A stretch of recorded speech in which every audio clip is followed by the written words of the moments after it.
All right, we are back. I'm Joel, and this is Stephanie. Hello. Little history into Stephanie's background. You were a tap dancer since you were a kid, right? Yeah, I started real late at Yeah. 12. And you're also a percussionist. Yes. So you do know this stuff. I do. She knows a lot more about it than I do. But we thought it'd be really good to share a bunch of timing, music theory type stuff with you all. Well, you've got all the time in the world to sit there and stare at your computer screens. I love it. So Some stuff. Today, I want to talk about subdivision. Now, what is subdivision? Okay, so subdivision is taking something that starts out big and breaking it up into smaller parts, right? Just like it sounds. Just exactly. So it's basically all of the different options and all of the different timing options within our notes. Oh, and why is subdivision important to dancers? Oh, well, the subdivision of a song will determine if it's straight or swung, and that's going to help us also listen to the song and be able to anticipate the beat. So basically have good timing. When you've explained this to me in the past, the analogy that really rung true with me is it's like taking a ruler to a beat. Oh, yeah. Oh, I forgot I said that. That's a great one. I am brilliant. Okay. It gives you the ability to measure the length of a beat. Right. So you've got a foot, right? Mm-hmm. Then you've got your inches and your centimeters, and it goes down and down and down. So you can not just measure things that are big, but you can measure things that are small. So let's draw that out so that they can see it. All right. They're just staring at a whiteboard at this point. They are staring at a whiteboard. Do you want the ruler or do you want the notes? Let's do. Actually, that's a good idea. We do have a ruler right here. We have a ruler. So imagine this is the length of the beat. Yeah. So, like, say this is beat 1, and this is beat 2. Yeah. How would we subdivide this in the most common way that people would encounter? Okay. Well, so you've got and again, this is obviously this is theory. This is not how it's going to look on paper, but so they're not going to see this necessarily in sheet music. A ruler, no. No.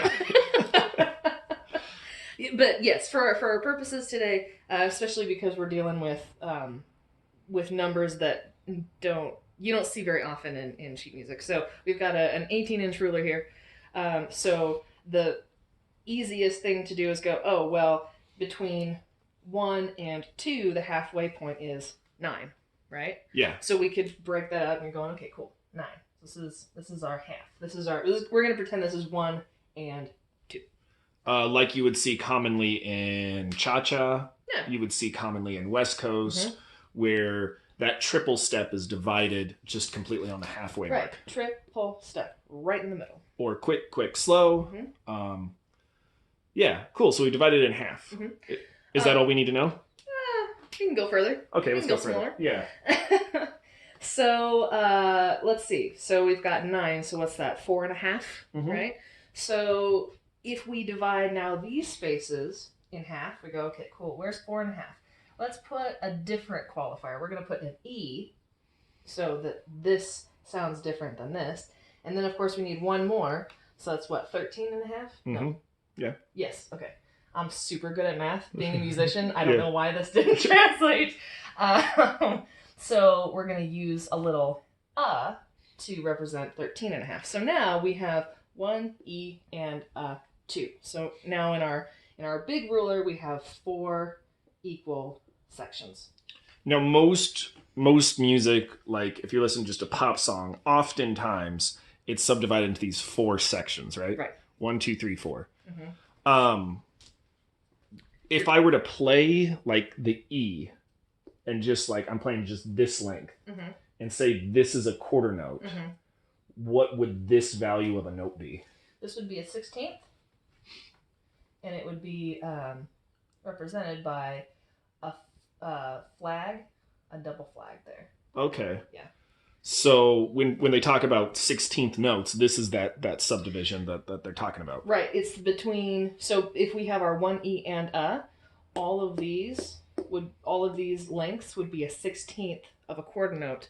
So it's a 16th note. And the math can go from there, whether that's a half note or a whole note Exactly. or whatever it is, Right. however you want to subdivide that based on, like, because we had the time signature thing. So that would determine what each of these subdivisions would be. Exactly. Yeah. So whether this is a quarter note, an eighth note, a whole note, a half note, whatever it is, these are broken up into 4 pieces.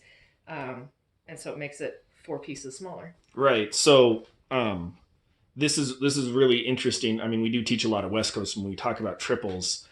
The song dictates how those triples appear. Correct. So when the song is what we often call straight like this, we're going 1 and 2, 1 and 2. It's literally falling in the middle, and to not recognize or adhere to how that subdivision is playing the song makes it really strange or bizarre or messy or sloppy. Right. If you're doing it correctly, where you're specifically playing like swung over straight or straight over swung, basically a 3/2, 2/3 sort of an idea.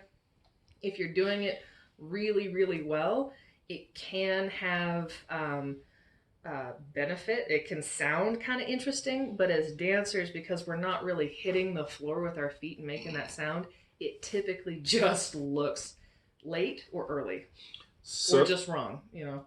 So you'd mentioned swung, right? Yeah. Now swung is what typically is swing music. Right. Jazz music Jazz often is swung. A lot of blues songs are swung.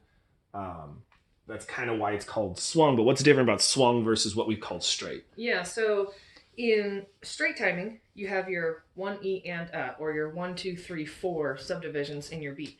In swung timing, instead of breaking up the beat pattern in 4 even, in 4 even pieces, you're breaking it up into 3 even pieces. Now, what we know about 3 is it has no half.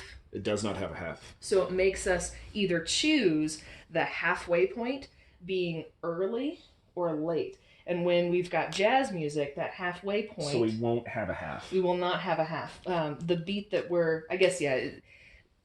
past the half, because we have our 3 up here and our 3rd down here, and we have to either choose the first one or the last one.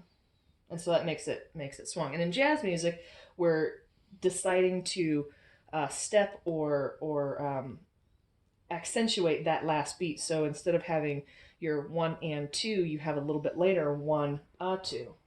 Your is closer to 2. So yeah, go ahead and notate that, how that would look. The other one we counted as, this is 1 and 2 is how you'd say that. Mm-hmm. Right. Versus 1E and 2. Correct. E and so they're different. Right. And this displacement of the beat that we would be stepping on, just that far is going to make it look weird. And it's going to make it feel weird. And it's going to make it sound weird. So if you're dancing to swung timing, you want to keep to this timing. You don't want to accidentally fall into straight timing. Same thing with straight. You don't want to accidentally... I say accidentally because we can make a whole lot of weird decisions for weird purposes, and I think that's fine. But if we're not doing it on purpose and we can't show our work and tell why we're doing something weird, we need to stick to the timing of the song. Because the song is king. That's the whole reason we're dancing. Nobody was like, hey, I want to dance. And some musician's like, hey, I've got a great idea for a song to go that weird movement. When we see a lot of dancers go between multi-dances, I mean, we see it a lot when people try to enter into Lindy Hop specifically. Oh, sure. They have a hard time recognizing that our triple step is here. Right. That's not an arrow. That's like a... That's not an arrow. Let me just try that again. We're dancing on the where normally would be here. So that makes it feel real lazy. Triple step. Right. Triple step it versus go triple faster. step. Yeah.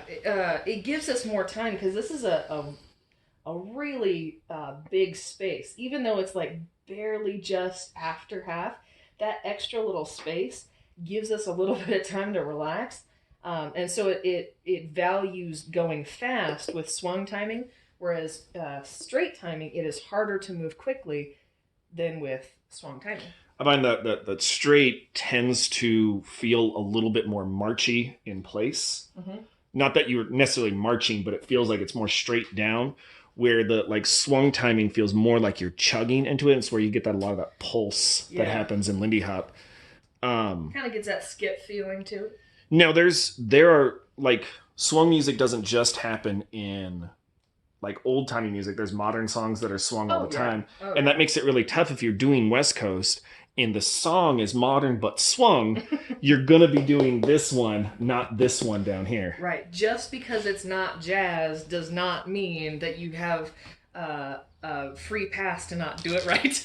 And these subdivisions exist in everything. So like cha-cha, you're doing that 4 and 1.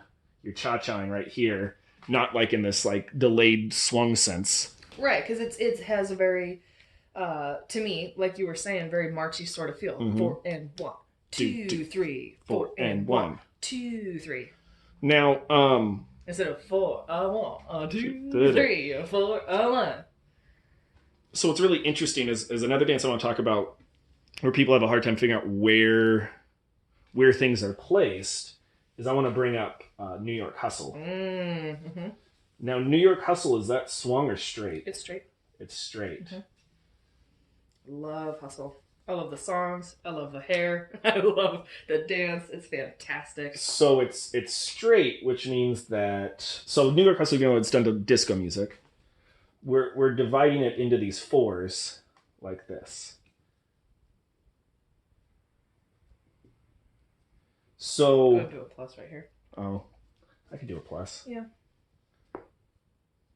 There we go. So we're not dancing on this one, right? We're not dancing there. Mm-mm. No, so we're not doing and 1, 2, 3, and 1, 2, 3, and 1. We're going to push it all the way back here to our So we're going 1, 2, 3, 1, 2, 3, 1, 2, 3. It's very very poppy. And in swung timing, my last would be like there, right? Right. So if we're going back to our swung timing, right? It's going to be a lot, but I think we can do it. So we have our 1 and right? So you can see in our swung timing, it's just ahead of our last in straight timing. So it's not a 1, 2, 3, a 1, 2, a 1, 2, 3, a 1, 2, 3, a 1. It really pushes toward that back end, which makes it really really flashy, really cool. So right here, not here. So this is something really important for Lindy Hoppers to know if you ever want to try New York Hustle. You can't go in it as with your understanding of swung triple steps that a Lindy Hopper would do. You can't use that same idea when doing New York Hustle on that break step. Right. Your break is still notated by an that's what we would say, but it is further towards your next beat than we're used to. So even though we're used to pushing our second step of the triple step towards the next beat, it's even further towards the next beat.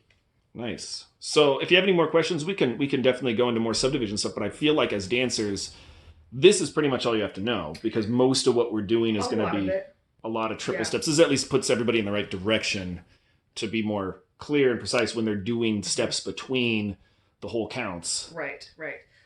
There is another concept I want to go over probably here in the next video, because it'll take a little bit longer, showing about how notes are subdivided, and then that'll give us more understanding about how to listen for timing. Oh, so we'll do a part 2 on subdivision. Yeah, I think so. I think part 2 is good.